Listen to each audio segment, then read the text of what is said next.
Аярлап сағыш керек. Так.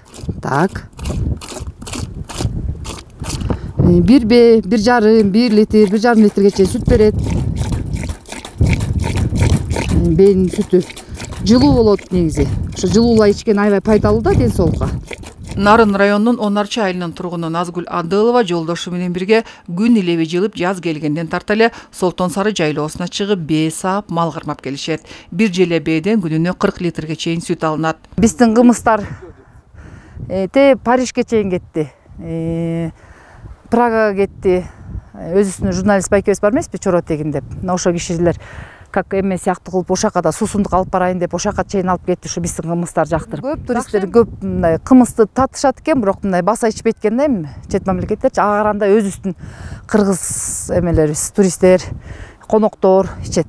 Сандан сапатка өтүүгө карата фермер акыркы 10 жылдан бери асыл тукум багытындагы жылкыларды кармап багып келет. Бою бийик, салмагы чоң жана сүттүү келген малды көбөйтүүгө карата жасаган аракети өз натыйжасын берүүдө. Ата-бабалардын жолун жолдоп, биз да бийибизди байлап, мондай асыл тукумдарды неме кылалы деп көлдөн жакшы тукум бейлерден алып келип, айгырлардан алып келип, ушул бийибиздин немесин асыл тукумдун өнүн неметип атабыз. Бейлерибиз жакшы, бир үйдө 12 баш бээ бар. Сүт багытындагы жакшы бээдин балдары кайра сүттүү болот экен. Ошолорду тукум кылып, кайра үйрөтүп, ошо суусундукка такай эл журтка берип турабыз. Солтон Сары жайлоосу деңиз деңгээлинен 2000 метрге чейин бийиктикте турат. Мындан улам жайлоодогу малдын эти даамдуу, кымызы ширин. Андыктан кымыз менен дарылануу үчүн келгендердин саны арбын.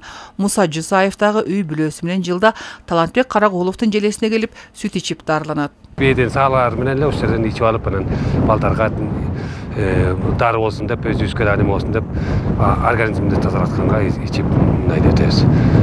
Дарычылыкка. Андан кийин самал өтүп кетебиз. Анан бул жерде мына тапынын желесинде турабыз. Ушул жерде бээ салып нетилет.